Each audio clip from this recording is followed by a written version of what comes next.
Let's continue with this. President Cyril Ramaphosa needs to send a clear message against corruption and get his troops in order. These are just two of the calls made on the president in recent days. They come as several government officials face investigations for alleged corruption linked to COVID-19 protective gear. Let's get the view of author and media commentator Victor Kgomoeswana. Victor, good evening. Thanks for your time on eNCA.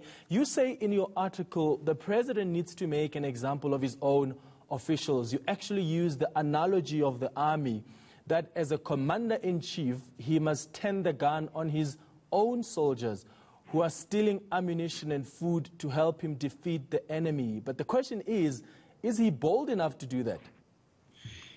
Good evening, Clement. It doesn't look like he is. And let me make it clear. I'm not saying the president is doing nothing. As it is, we know about the SIU submitting the summons in the court today to recover money from ESCOM, but we're talking 3.8 billion. How much is the package for COVID-19 rescue? 500 billion. And you are hearing stories on stories of allegations of people who are way too close to the president. I don't think he's bold enough. I think he's consulting too much. I believe that he is using what would work in a normal situation, not a state of disaster. In a state of disaster, you're one level from state of emergency. You should be a lot tougher and a lot more expedient in how you deal with this. He's not doing that, I'm sorry. There are always political considerations to these things. When he initially appointed his cabinet, he retained questionable ministers because he had to balance the political act, if you will. Is that what's the problem here? The fact that there are these political and future considerations to make before he can make any move, because he wasn't really voted overwhelmingly at that Nazareth conference. I find that card is overplayed, Clement. Everybody's going to be in office for a certain amount of time until their term ends or until they die or they are recalled. President Ramaphosa would be making a lot of excuses if he uses that card. In the end, he didn't get into this because he needed the money. He came in here because he wanted to serve his country. He wanted to leave a legacy beyond Shanduka, and I'm sure he's losing an opportunity here. I don't buy that story about him not overwhelmingly voted. He's going to be in office until he's removed, either by the end of his term or by being recalled, like former President Mbeki was. But everybody remembers what President Mbeki stood for.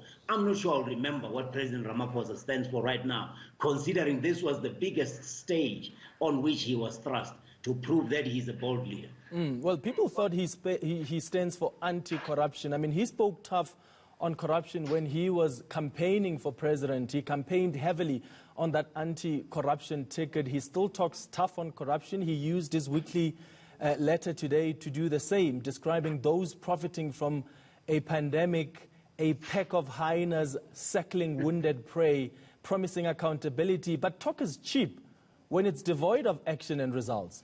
Well, he's using the right figures of speech. A pack of hyenas. What do you do with a pack of hyenas that's preying on the weak and the vulnerable? You take them out. Hyenas aren't going to be shaking hands, giving you a hug. They are going to be tearing you apart.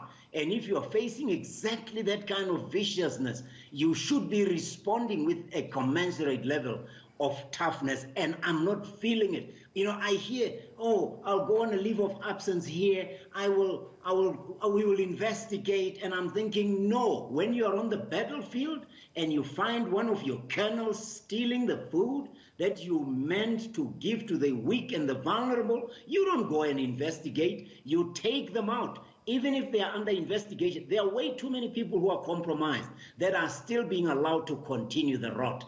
And I'm not interested in what their politics is. I'm simply saying President Ramaphosa is being obeyed by the majority of South Africans who listen to him when he says, stay at home so that you're safe. The National Command Council has enforced lockdown. Now, for you to be enforcing lockdown, arresting people who are out there jogging in groups, and yet you let people who are stealing millions and millions of the very stuff that's going to help you defeat COVID-19, it's bordering on criminal by omission. This is going to be one of the defining moments of his presidency. Do you think he understands that? I mean, COSATU, the organization that supported him to be president, has suggested that he's weak. I mean, I don't use words like weak, but I just know that if I wanted a commander-in-chief right now to tackle some of the theft that's going on, I would want somebody who's a lot more decisive and a lot tougher. All right. Author and media commentator Kgomoeswana, thank you so much for your thoughts this evening.